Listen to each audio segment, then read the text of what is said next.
Hey, this is Sir Charles Carey. I want you to join me on Tuesdays at 7 p.m. for the TRU-MU Podcast, True Music. That's where we talk about all things. I'm a musician, singer-songwriter, producer, engineer. All things creative. Me and my co-host, Carl T. Smith, the smooth one, will be glad to hear you, glad to talk to you, answer your questions, and talk all things music. The TRU-MU Podcast, Tuesdays at 7 p.m.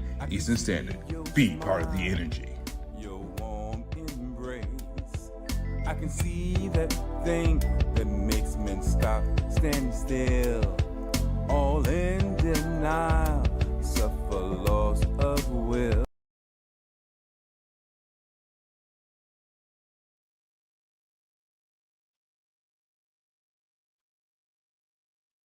No volume. I don't hear you. Coming to you live again with volume from the nation's capital and from New York City. Now it's Saturday night. It's Tuesday. And it's time for the TRU-MU Podcast. It's time for the true music, true creativity, true innovation. And that's what we're going to talk about today. As we do every week. Last week we had a wonderful guest, as we do many of our episodes. We had Roz. And Raza was a true creative in a sense, photographer, videographer, interviewer, creative artist. I mean, I just found the discussion quite interesting. And I went to his website afterwards, and I was truly intrigued by his content and the way that he puts it together. And I found myself watching. He had these mini episodes about his journey. And episode after episode, I just found myself drawn in, and I commend him completely on his approach. Nothing like a creative doing what they do and getting the kind of response. I'm sure he would have appreciated that. So, Carl, how you been, man? So far, all right.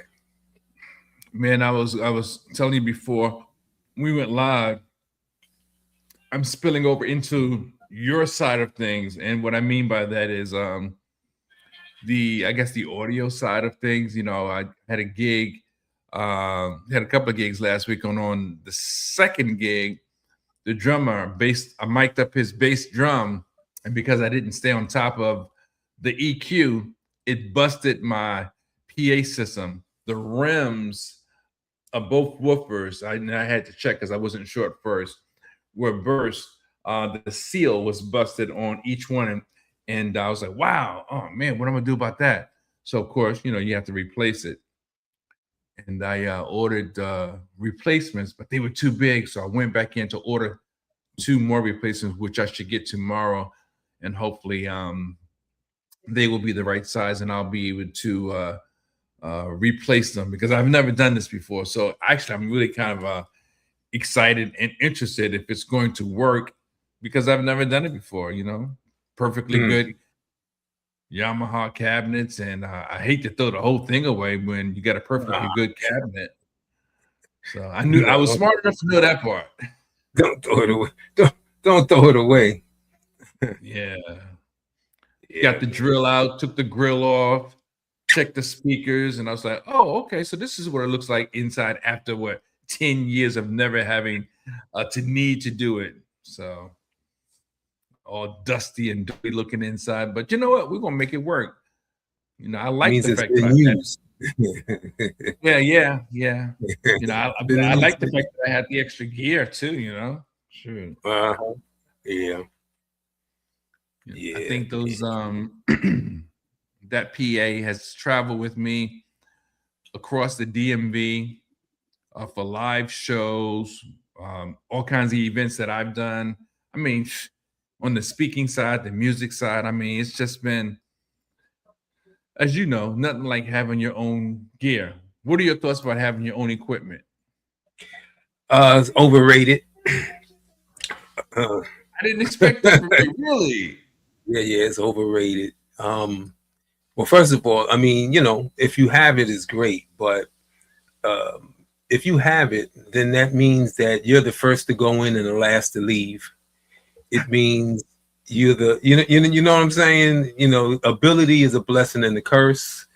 So what happens is, you end up, not only do you start early and you set up everything, and then you go through the thing, and then you perform, and then and then after your performance, usually, famous guys like you got to meet and greet the people and stuff like that. And then after you meet and greet the people, now you wore out, now you turn around and there they are looking dead at you like, you got to take me apart. You got to all the equipment, right? That's right. You got to take me and apart. What about when people say, "Can I help you?" Listen, the lesson learned is this: people always volunteer some help. They'll be there in the beginning, but once the show is over, they disappear. So even then, they mean well, but they don't know how to do it the way it should be done in a lot of cases too. Well, that too, that also, but the fact that at the end of the night, when you wore out, you tired, you barely dragging, they're gone. You know what I'm saying? Everybody's gone. I tell you, and that's exactly what happened. And look, I thought that. See, what did happen? I think actually when I came back home and did the show with you in New York, it was kind of a similar thing. All I had to bring was my clothes and my MP3 player, right? So I figured, great, I ain't got to carry no gear. It's an easy show. Yeah, lucky you. You had to do all the heavy lifting. Oh my goodness. Yeah. When the performance overall was over, you greeted the fans and we hobnobbed with each other a little bit. I got home, to the hotel. I was still wore out. I was wore out. Oh, yeah. And even here after the wedding, because it was in my community, I said, well, this is great. The guys will come, they'll bring their equipment, and we'll do the performance.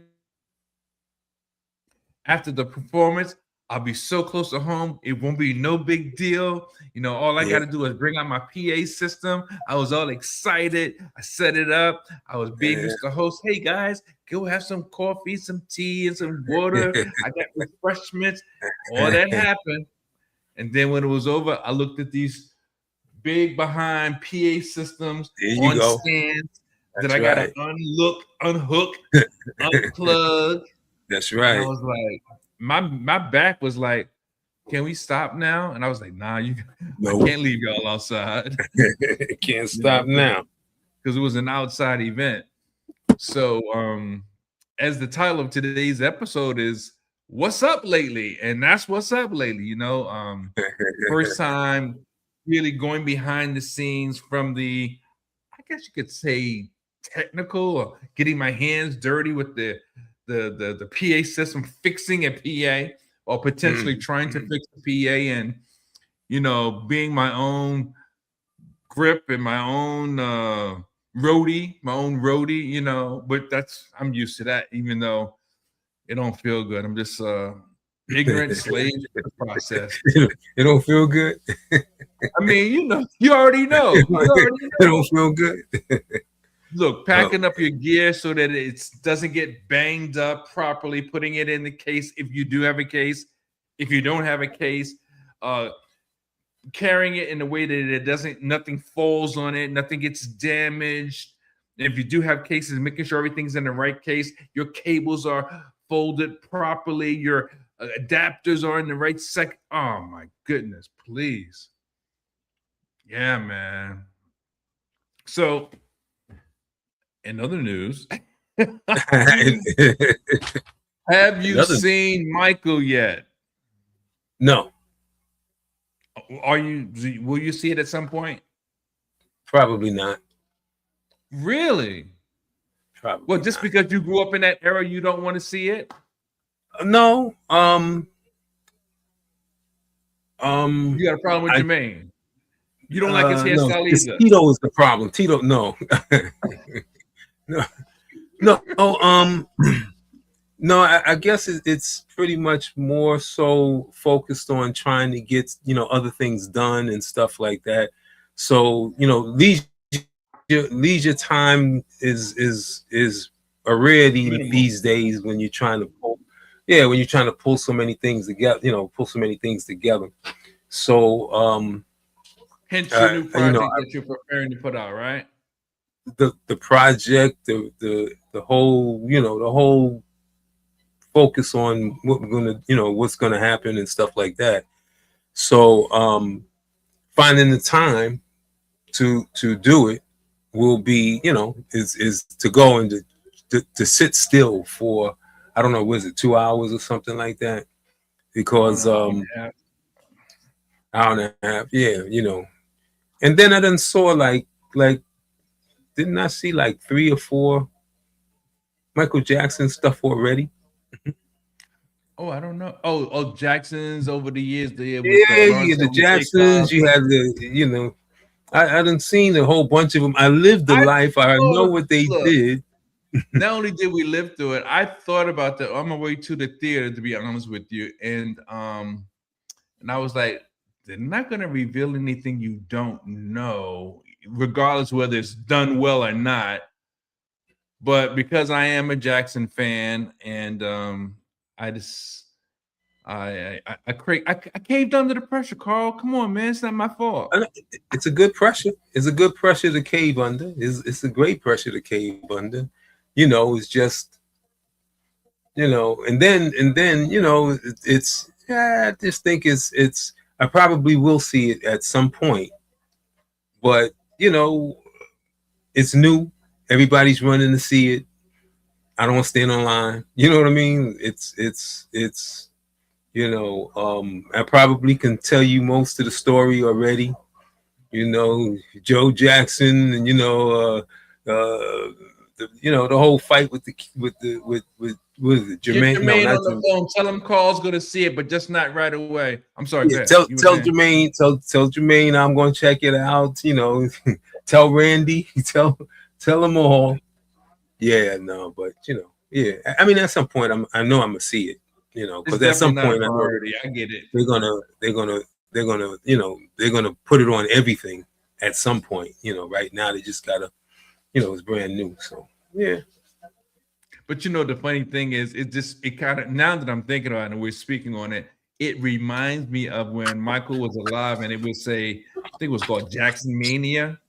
People were going crazy, and the reason why, because I've seen several posts on social media with people with the jackets and the hat, and I'm like, wow, they're really going into this like, okay, and I commend them, because they were, even though they were a big part of our history, even though it may not be historically important per se, but they still were a part of our history growing up, music-wise. They were inspirational. No, they was historically important. I mean, they shaped because it was because of him. MTV started playing other types of music. You know what I'm saying? So they historically, yeah. There's a lot of stuff that he has done that people don't know about. True. That's true. I guess I was thinking from perspective of helping the world and wars and things like that. But from a creative part, yeah, it was historically significant. But yeah, I definitely agree, because I remember the time when they said that, I don't know, it wasn't Tommy, I think it was I forget the guy's name from CBS. Told him if he didn't play Michael's song, he would pull all those other CBS artists off of MTV. And before you know it, they had reshaped how MTV did things. Yeah. Getting off or something like that, whatever his name was. But yeah, man, but I enjoyed it. I thought it was well done. It wasn't cheesy. In fact, I'll just won't share any spoilers. We already know the stories, but while watching the movie, I was kind of like really digging in mentally and watching every little nook and cranny. And there was a couple of sections where this little kid in front of me jumps up with the Thriller jacket and starts dancing, and his mom puts the phone on and the light on him, and people in the movie theater were like laughing. I'm like, what are they laughing at? I was so into the movie, I could have reached out and touched the little boy, but I didn't even realize initially what they were laughing at. This little kid was doing all the moves, and I said, "Don't say anything, Charles, because who knows? This little kid may grow up to be a Michael Jackson of his own sort, and who don't step on another kid's dreams." But plus he was enjoying the movie. Yeah. Yep, and trying to do everything he felt he could to emulate what Michael Jackson was doing. So so again, this goes to show you when Michael died was 2009, 2000, I think. So 16 years later, whatever the case may be. And wow. I think Michael's been dead longer than the kid is old. But that's not kind of the type of impact. Because this kid had to be like 9, maybe 10. Excuse me. But yeah, well done. Kudos to Jermaine and some of the other family members that were behind it.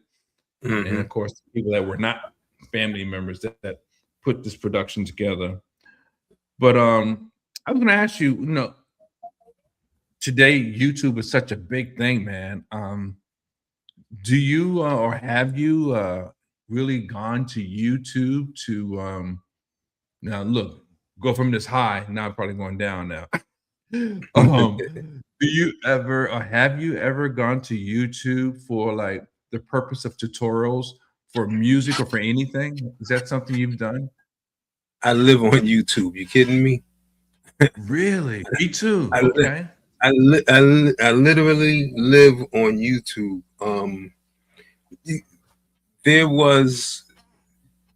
So I was thinking about this yesterday when I was working on some stuff. When I was working on some things before, I did the best I could with what I had at the time, and I've seemed to always ride the wave. Whatever's coming out, whatever tools are used, I usually ride the wave.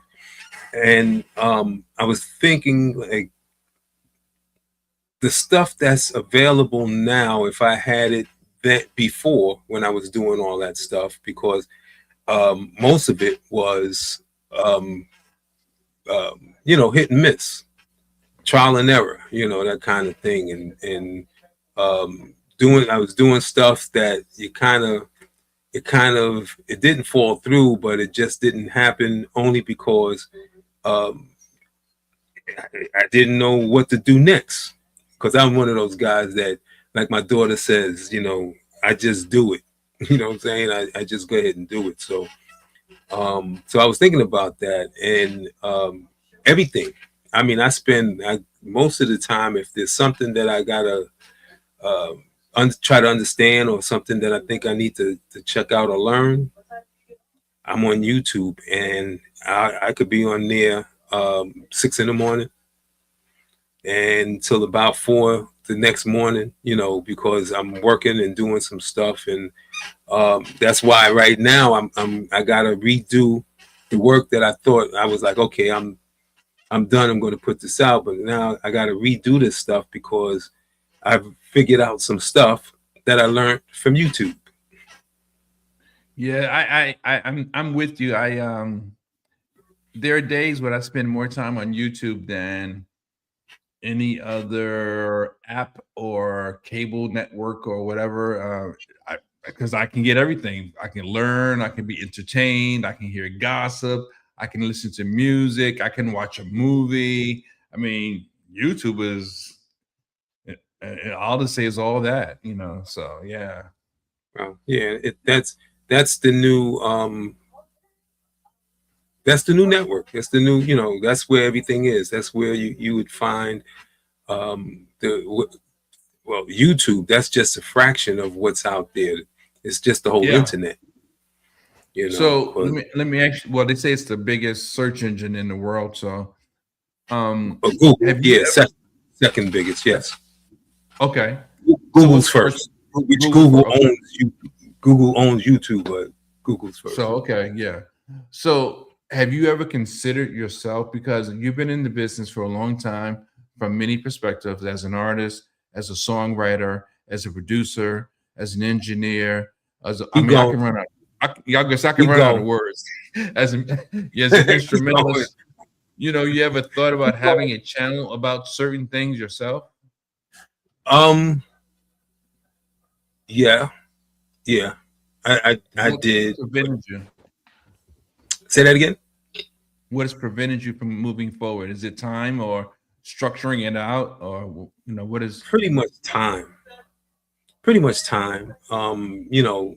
Because there's always something that I'm trying to work on or trying to do, and a lot of it is you got to dedicate quite a bit of time to it in order to make it happen. It just doesn't happen like I probably thought years ago. You just do it and then it's good, and it works. But it takes time. You got to put in time and work, and like anything else, and it just doesn't happen right away. Man, you ain't never lied. I remember. I mean, of course, I've done several things on YouTube or for YouTube, but in addition to a podcast, I remember once I shot a video called "A Day in the Life of a Speaker" because I do keynotes and workshops, right? So I went from getting up, maybe looking like this. Okay, so going to my closet, looking for the suit, looking for the shirt, matching the tie, laying it out, getting the bag if I was going to, take a flight, the bag and how to pack my stuff. Then I had to find me or footage of me going to the airport, and maybe even footage of me walking into the room that I'm going to do my speech or my keynote address, and finding all of the components, shooting them, capturing them right, editing them right, music if I needed it, intro, outro, transitions, and then finally putting it on YouTube for maybe a, I don't know, 3-4 minute video. Yeah, it's a lot just for 3 or 4 minutes, Yeah, So, it's 8 months worth of work and preparation for a 3-minute video, yeah. if that long. Yeah. Well, it's just like an event. It's just like a show. The audience come in, they sit down and they enjoy an hour and a half show, whatever the case may be. But just on that day, especially some of the stuff that I'll be doing, we're there like 6 a.m, and all the way up until the audience come. And then when the audience, after the show, we gotta, like you was talking earlier, you gotta tear it down. So it's like a 18-hour to 20-hour day for an hour and a half. Energy for the performance, Carl. What about that part? Where can I buy some? Is there somewhere to buy some? I've been trying to buy some for the longest. It's called Red Bull. Red Bull, no, that ain't gonna do it. You need something stronger. I'll tell you, Red Bull, I be honest with you, I do drink those drinks sometimes, but I really shouldn't do it before a performance for me personally, because it makes my throat dry, makes me thirsty. Then of course I'm going to go to the bathroom. Now, if I do it early enough in the day, maybe I can perform and burn off the fumes off the excess. But yeah, I know what you mean, man. It's just so much prep for a short period of time of the performance or the video, whatever you're trying to do. Yeah, it's a lot. So inquiring minds wanted to know, what's the title of your upcoming project, your new album? Love Light. Love Life? Love Light. Oh, Light. Okay, nice. L-I-T-E? L-I-T-E. That's right. Okay. Yeah. All right, cool. Nice. So, I know quite a while ago, you and I, we're moving on. We're talking about a lot of tech stuff. We're talking about, things that are happening now, folks. So if you're just jumping on, this is the TRU-MU Podcast, and we're talking about what's up lately. So we've spoken about the Michael movie, of course, the story of Michael Jackson, which has been out in different forms over the past 15, 20 years, I'll just say, done different ways by different people. but there seems to be a new craze over the current one, which I saw personally, and in my opinion, just my opinion, it was done very well. But people are dressing up and dancing in front of the posters and doing all sorts of things, just like they did when Michael Jackson was alive. And I'm excited for the family. I wish them continued success. Carl and I are familiar with those times, those stories, those generations, because they were times that we grew up in. But and we're also talking about other things like YouTube. We just finished wrapping up talking about YouTube, and I recently heard that AI. Some people said that AI is going to be dying soon. What are your thoughts on that, Carl? AI is not going to die. It's going to do just like everything else. It's going to transform into something else, or upgrade to something else. But I don't think so. I think it's matter of fact, a lot of people are more dependent on it, so it can't go anywhere. You think it could be the number 2 or the number 3 search engine based on the fact of how it's connected to the internet and all the things that it potential that it has? No, it could become the number 1. Really? Sure. That's scary. I mean, I guess that's realistic. It's a realistic assessment and assumption, but I can see how that could happen. In some ways, I would hope that it wouldn't, though. No, it's going to be. It's going to happen. Matter of fact, not only is it going to happen, it has happened, because all your search engines and everybody else now incorporate AI into their fold, into their situation. Do you always have to be the bearer of bad news, Carl? I mean, is that? I try, man. I've been trying to come through for you. You know what I'm saying? I've been trying to, trying to come through, give one for the team. Hey, one for the Gipper, huh? So, but I can't now. Tell me if you can see this, and I'm sure they'll try it.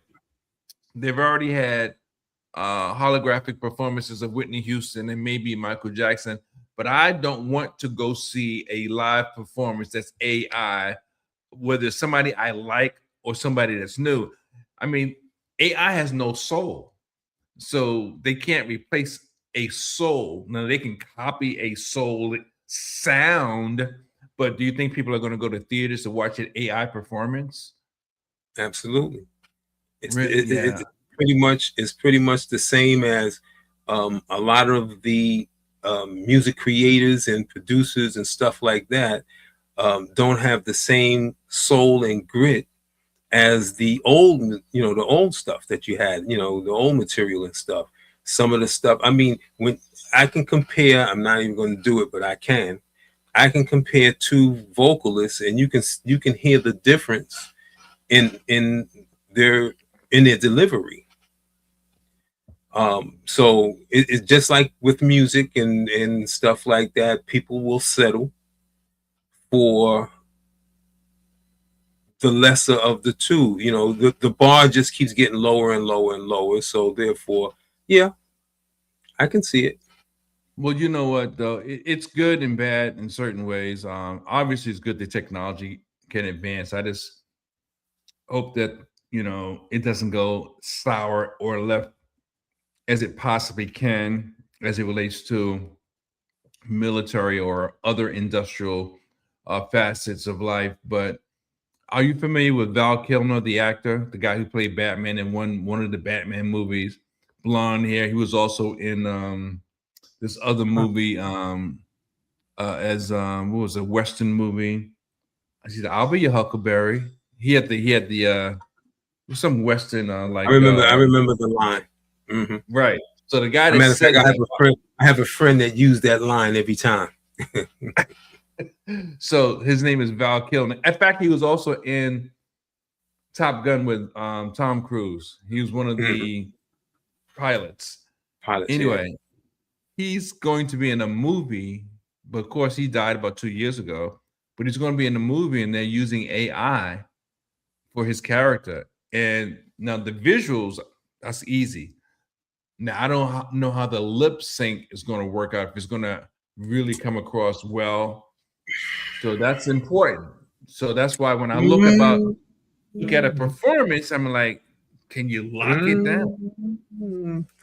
Listen, the stuff that's available now seems to be doing a good job of handling all of that stuff. Because basically what you're really talking about is this version of CGI and all that other stuff like that they had in the past, when when you didn't have a spaceship and you wanted to be in outer space, you use CGI and all that other stuff. And some of the stuff is pretty good. I mean, I have quite a few things that the lip sync is pretty darn good, especially if you can give it a good sample of what it is that you want.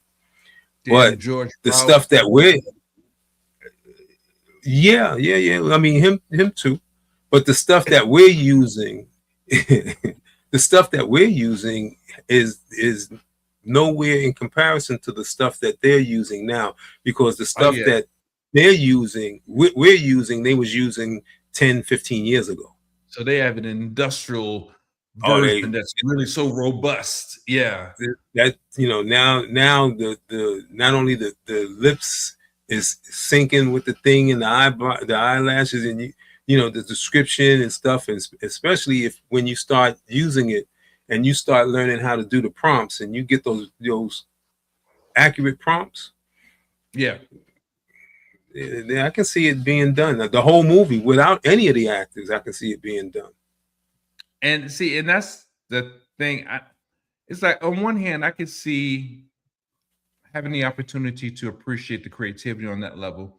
But on another level, or another way of looking at it, I see it as not wrong, but shame. It's a shame that the opportunity to perform your craft will be taken away from you because technology has gotten so good. I think that's it's not necessarily wrong. It's just unfortunate, very unfortunate, in my opinion. Listen, I equate that to the token booth people on the trains here in New York. Years ago, I would go to the token booth guy or person, and I need some token to get on the train, and they would point to the machine, and I'd be like, really? All right. I go to the machine. Now I go back to the station. The token booth is empty. You know what I'm saying? They didn't train you, right? The token booth is empty. Now the only way that you can get it is you go to the machine. So it's pretty much the same thing, You stand there and figure it out. I don't care if you missed your train. But still, it's the whole thing is cost effective.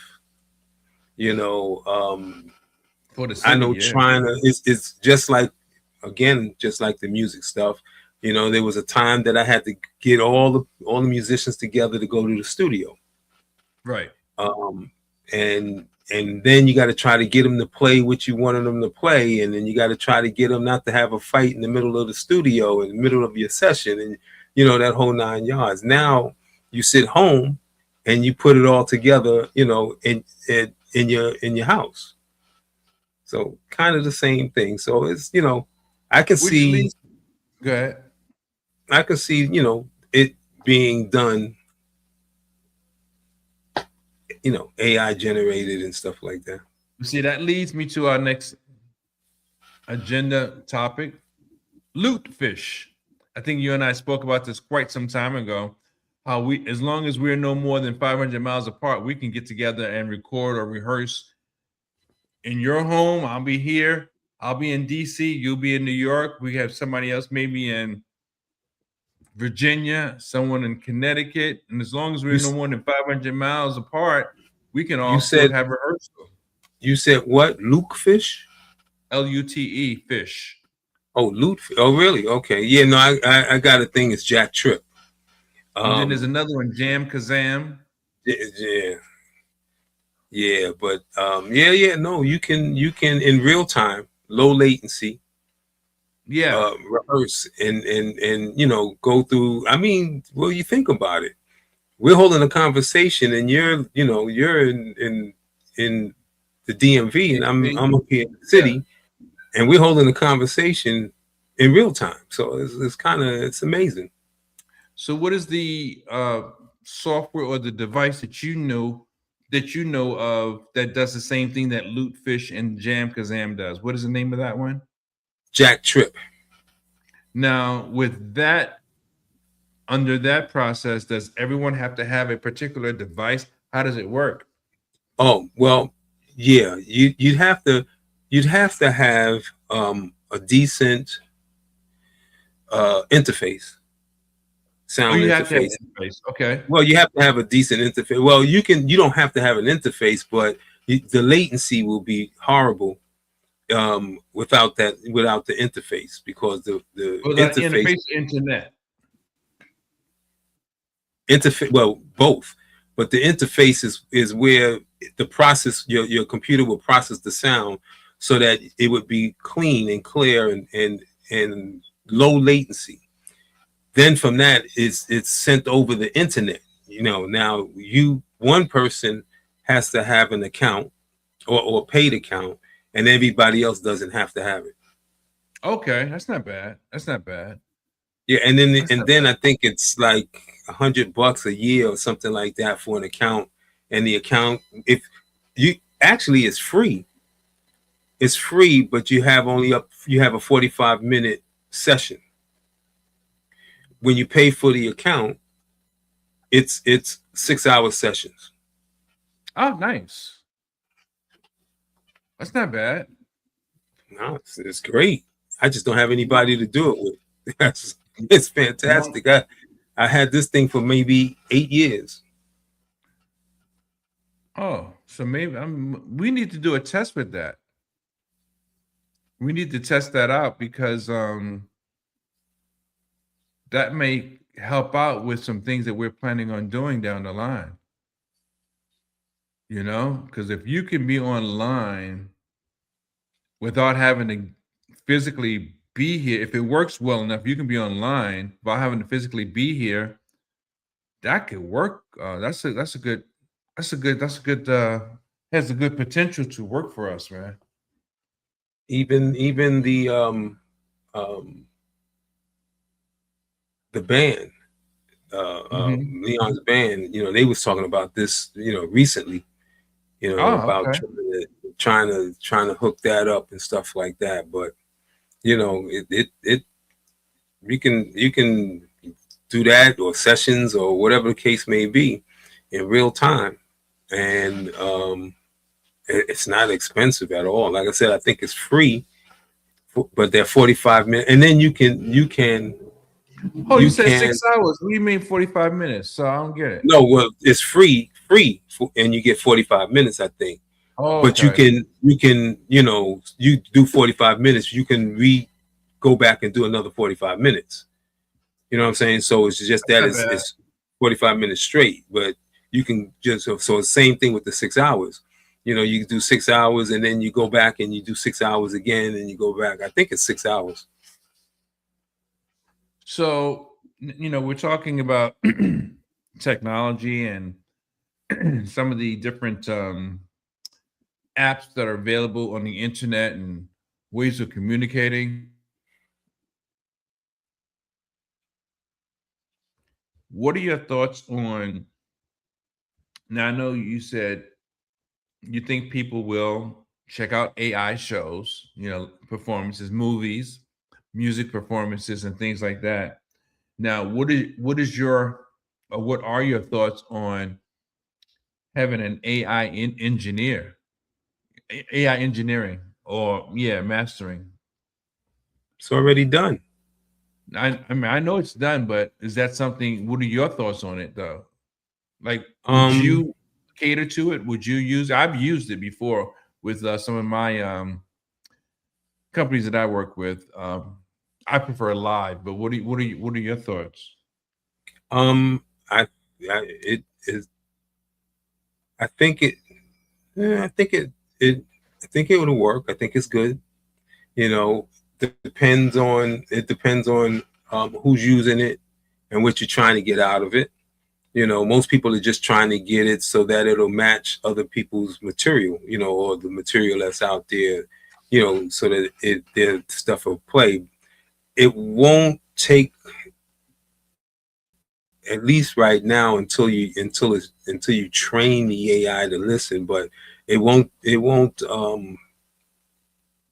take the place of a human doing it, because a lot of times, the technical things, you can program, but the human stuff, you just can't program it. Like, let's say, the technical thing is that you shouldn't have this much bass, but the human thing is you sitting there listen to it, you just push the fader up, and that it sounds great. So, well, from my experience, I think it sounds good. You can have a loud mix or a moderate mix, or of course a low mix, but I don't think it'll really replace humans, because there's something about the human ear. Now, the only way that it will challenge a human engineer, is if there's a standard, and that standard is programmed into the AI, depending on the company. The company that I used, it worked. It's just that, is it at the level that industry standards, and are the song, if I go to a different engineer for one project, okay, is the AI version of mixing and mastering the same as what I did when I went to go see the guy down the street at the studio, or downtown at the studio?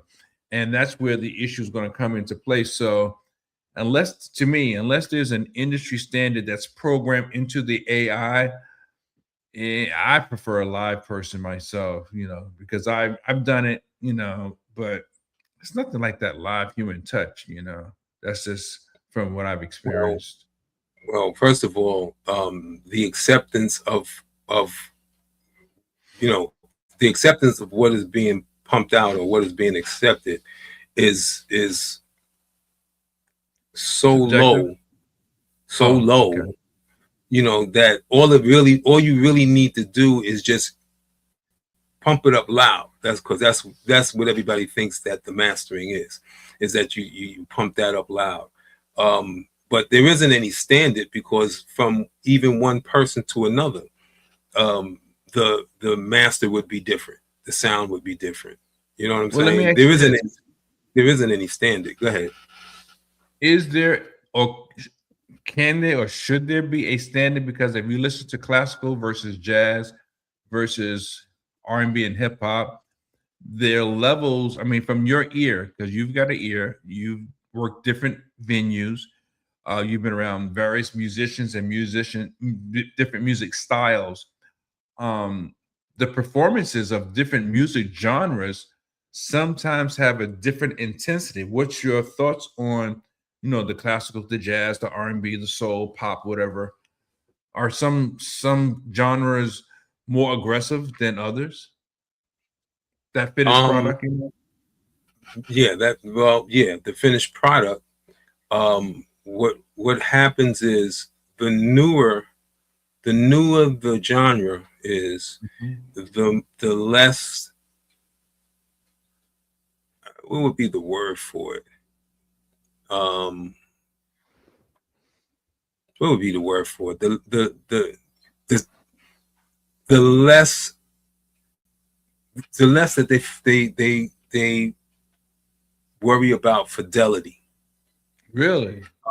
Yes, because Wow. what happens is like with jazz and classical and stuff, it's all about fidelity. It's all about being able to hear the piccolo in the back, being able to hear the string over here, the placement in the speakers, so that wherever you play it, you get the feel of the surround, and sounds and stuff like that. Whereas the more commercial stuff, or like you said, rock and hip hop and stuff, it's just about being loud.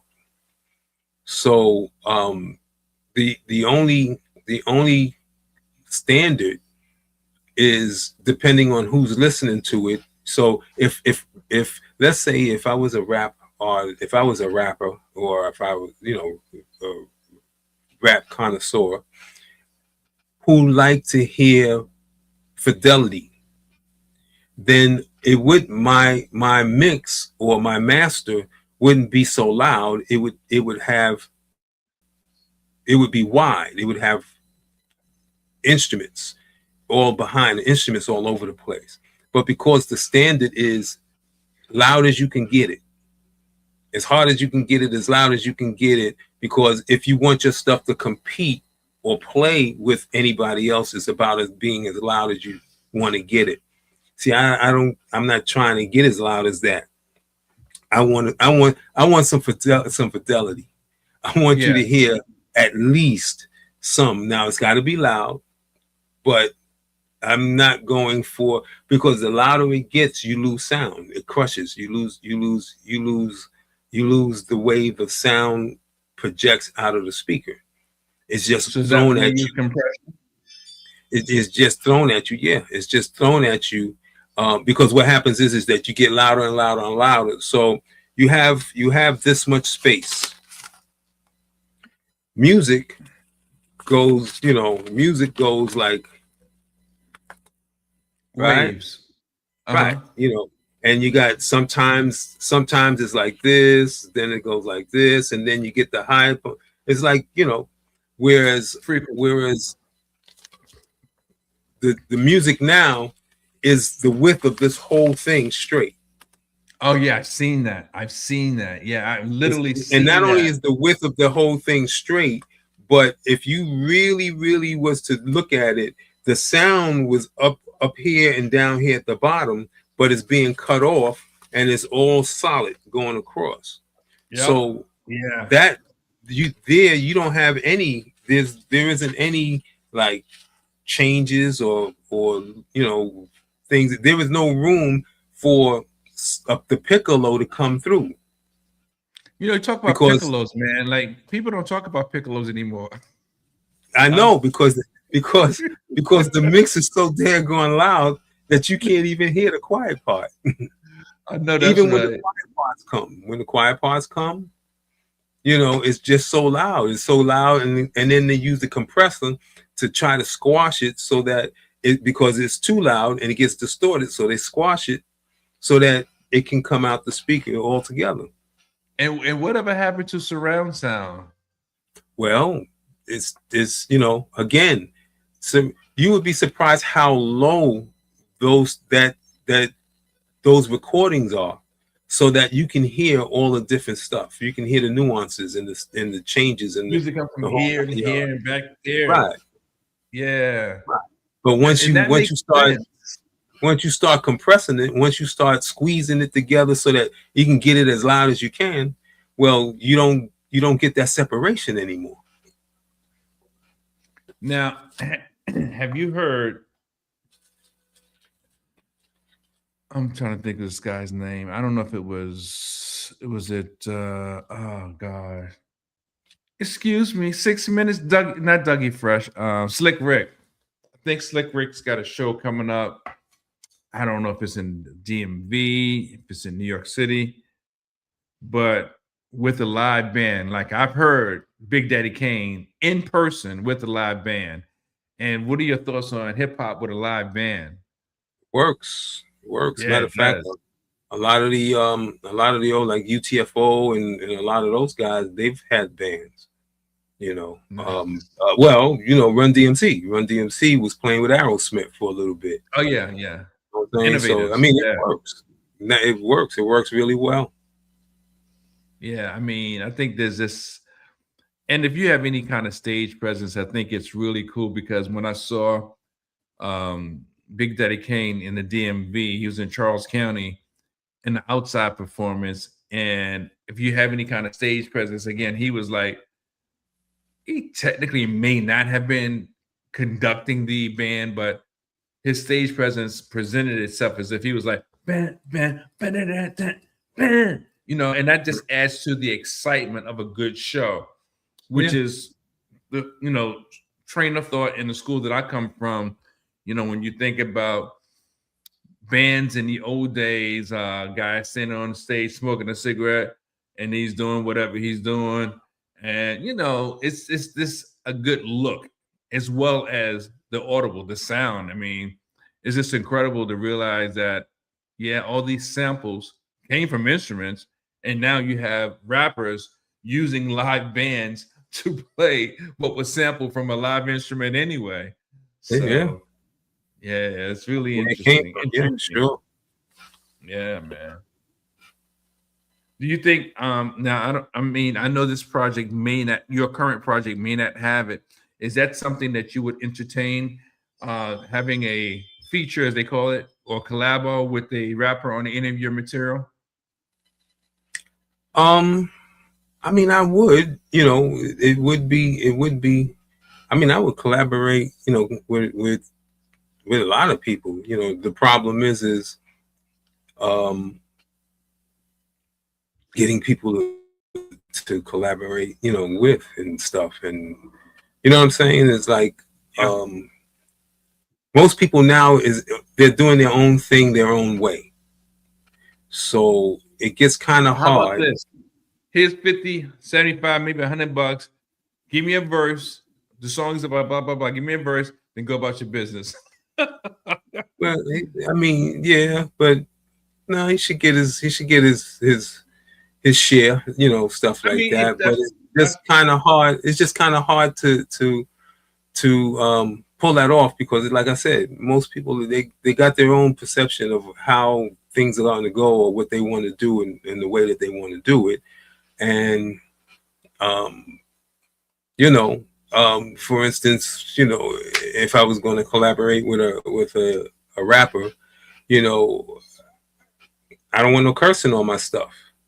No cursing. The moment they say no cursing, that's right. Oh, come on, the moment, nah. See, the moment they step in the booth, so therefore, what? Well, yeah. The moment they step in the booth, so therefore, and some of them are great. I've run into a lot. One. What? Yeah, no. I'm only kidding. No. You know what I'm saying? So and their thing is they gotta keep whatever it is that they keep their thing real. They gotta keep whatever gets them popular to go, to do whatever. But you gotta keep it a buck. Nah, me. I was rapping with Carl T. Smith. We did the effing thing, my man. Yo, man. I hear Carl spit a verse. What? I got to pass. So I got to do the rap myself. That's it. Is that a hard pass? No, me stop. that's a definitely hard pass. I know that's right. Yeah, I think I've had the opportunity of collaborating with 3 rappers, of course, 3 different songs, and it was all clean. Thank goodness for me, I didn't ask them to do it clean, but I'm glad that that's how they did it, because the song basically requested it because of the type of songs it was. A Just Life, a song about missing my brother and him not being there. Without You. That one probably could have gone there, but the person who did the rap, he did 2 different songs, but that's not his style. Another one, Everybody Knows, I had a rap verse on one version, which you're familiar with that because you did a mix for me on that. And then I most recently did a song on the current album actually called We Don't with another DMV rapper. And again, no profanity. It's not necessary that you have to curse all the time. It's not. I mean, I get it because it lends to the style. It lends to the execution and all that other stuff. I get it. Do singers curse? Yeah, I don't know. Listen, I when I had the studio, there was a client that came in, and they was doing R&B, and man, okay, she cursed like a sailor. I said, listen, there's no cursing in R&B. She says, yes, it is, and then proceeded to curse. She said, she said, yes, the F it is. Yeah, right. That's what she said, and proceeded to curse the whole session. I was like, wow, okay, and I learned something then. You know, it's How was the song? Was it a good song? It was okay. It was If okay. you were not opposed to the cursing, was it still a good song? It was okay. Yeah, it was all right. Okay. You know, it wasn't. Yeah. I mean, I hear some stuff and it's got cursing in it, and I like it. You know what I'm saying? Oh, really? So I mean, it's not even. Yeah. It's not even about the cursing. It's just that. Out the window.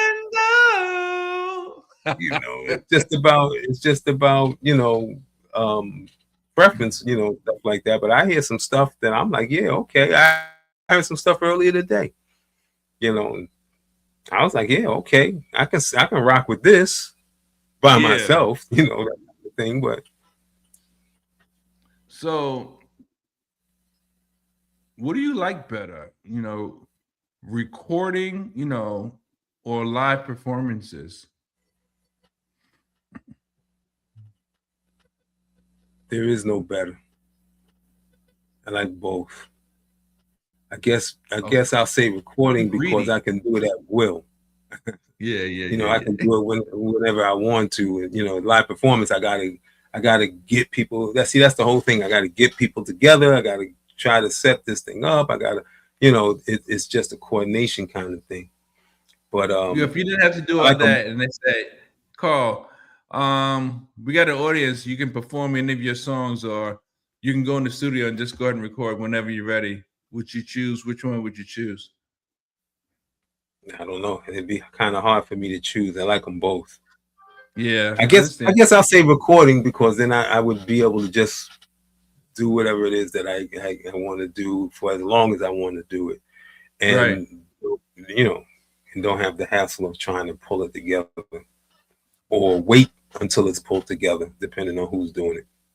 Oh, I think I asked you the question wrong. Do you like preparing for a recording or preparing for a live engagement better? I asked the question wrong. Do I like prepare? I don't want to prepare for none of that. I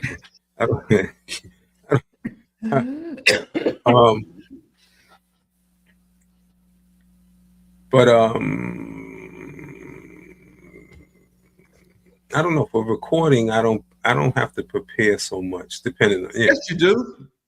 Nah, you gotta think about the words or your key, and if your field is clear. No, I don't have to prepare that much for a recording. So you've been a prodigy all your life. No, not a prodigy, just not a prodigy, just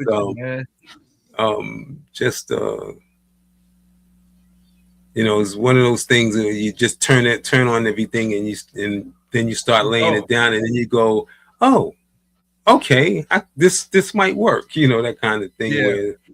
Whereas you got to prepare, you got to know at least one song that you're going to do so that you can organize a band or get into a band or organize to play something. So I guess then I have to say recording.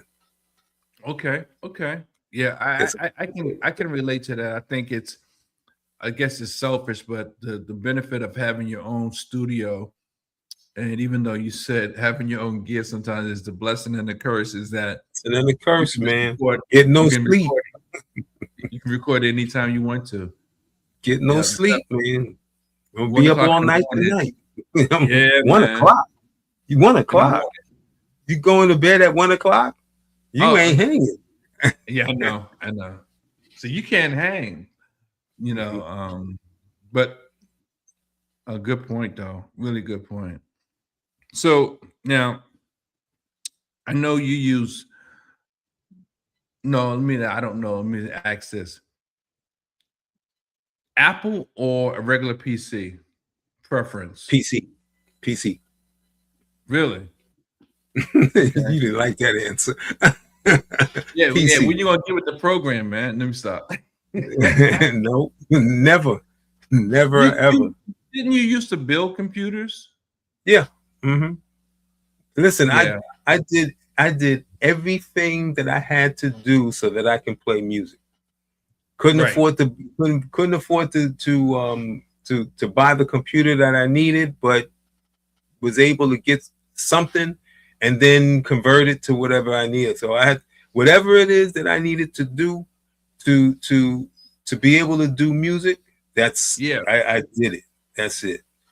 Now I wasn't as advanced as you were, but when I first had PCs, I had PCs up until around 2008, and I must admit, I enjoyed the ability to add RAM, change additional storage, add different things, components, accessories to my PC.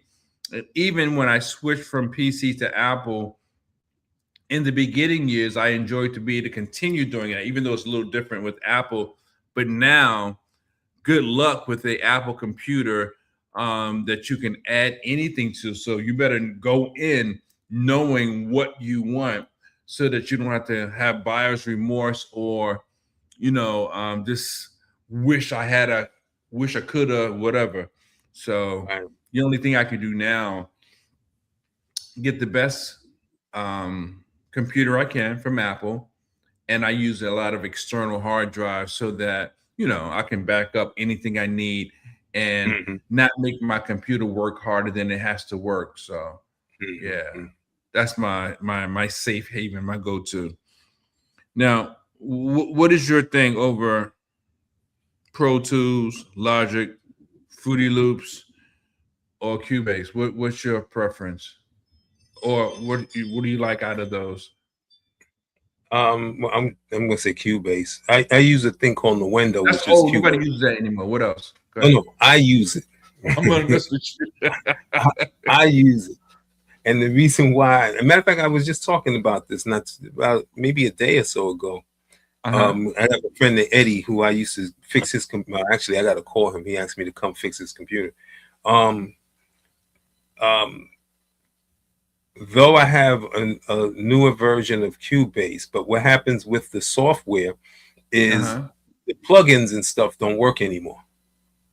As you upgrade. Hold on. The plugins from back in the day, or what do you mean? The day. Listen, I had a version of Cubase that I was running on XP. Okay. And there was a drum plugin called an RM3, which allowed me to put.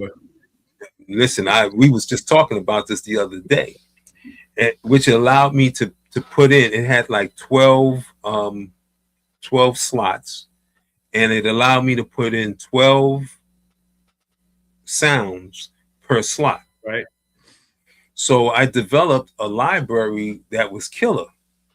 Ah, nice. So the software, everything went from, I made the mistake of upgrading to ME. Yeah, to ME. And when I upgraded to ME, RM3 was gone. Oh, it wouldn't work in RM3s. And then it happened again in ME. So, once again, the same thing happened. I had everything set. Everything was ready to go. I said, okay, if I upgrade, then this is going to be hot because I got the sounds with the upgrade is going to be happening, and the plugins don't work. The plugins don't work. So I'm using the same software, though I do have newer software. I do have Cubase, newer Cubase, and I think I got Cakewalk and quite a few other things, but. I'm using the same Nuendo that I've been using since 2004. I know. Is it slow to upload? No. Really? No, right? No, because it not only that though. There's a whole nother issue too that I can't be bothered with the other things, but no, it doesn't load up slow because it's running the same programs the same way with all the same third-party apps and everything. The same, right? But the other problem is also everything now is a subscription. Oh my God! You see, back then you bought the software. I got the disc. I got the disc, you got the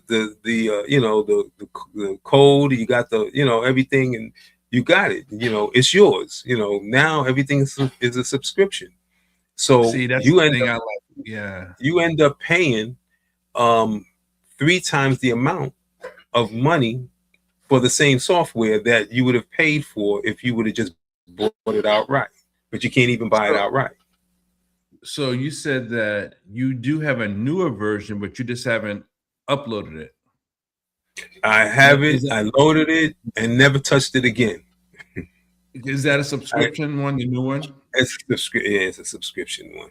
But Yeah, I loaded I mean, it. I understand. I totally agree. That's why I walked away from Pro Tools, as well as I am so glad that when I bought Logic, I bought it before they were even thinking about subscription. And now, if you buy Logic, it's a subscription, and you can have Logic for your iPad. I don't want that on no iPad, first of all. And second of all, I'm grandfathered in because it's on my account. So any Apple computer I buy, I can just download the same Logic I've been having. Because that subscription is for the birds. Right. See, and that's the whole thing is that I don't want to have to go to the web to install it on my machine. And then, like I said, with the newer version, because how I decided that I'm not even looking at it. I have it on a different hard drive, so I can switch hard drives. And that's right. And I'm not even looking at it because as I loaded up the software, the plugins that I had didn't work. Ooh. So I'm like, oh, not even bothering with it. Matter of fact, I haven't even fired up. I hadn't switched that to that hard drive in, I don't know, maybe 2 years now. I need to check and make sure it still works. So what's next, like as far as software? What DAW would you use if you had to beyond Cubase? What's closest to it that's convenient for you? I don't know. I haven't used anything since. I've seen Cakewalk once. I've never used it, but I've seen it. I just got it. About it. I got it. It's not a bad software. It's not a. Is it also a subscription? It is, but it's free. Okay, it can't be a free subscription. Yeah, Cakewalk. Well, yeah. With Cakewalk, I believe at least the last time I checked, it was free. Cakewalk was a free software. But man, this is really interesting, man. Yeah, I know not everyone, but a lot of people rave over Fruity Loops, of course, Pro Tools, the industry standard, whatever. I know there's a ton of major artists that have used other DAWs, especially Logic, such as Billie Eilish, Chuck Brown, what's that? Little Nas X, rather. I mean, the list goes on and on. So I think people just like trends and fads. Oh, I'm proficient in that. Well, you paid a proficient subscription too, okay? Oh, true. Because I'm not interested in that. And it's not just that the subscription, because Pro Tools is good, but I just don't like feeling like you're just taking advantage of me because you can. It's just like, instead of back in the day, they used to say right on, and right on changed to what's up. So if what's up was a subscription, everybody was saying what's up versus right on. So I'm gonna say right on till I'm dead. See, that's me. Right on. Right on. Right on what? Right on. Right on, right on. Right on, my brother, right on. You already know. Hold on, man. We're going to talk about some things off screen. But folks, we've been talking to Carl Smith, and he's been talking to me, and we've been talking about technology. We've been talking about AI and things that are happening. What's up lately in entertainment, especially with music in this particular episode. So if you have any questions, any comments, please feel free to post your comments, whether you agree, you don't agree, you like what we're talking about. We'll get back to you as soon as humanly possible. And with that being said, until the next time, Be part of the energy. I didn't even put any banners up, y'all. No banners this entire show. But what does it say? Be part of the energy. Until next time. See ya.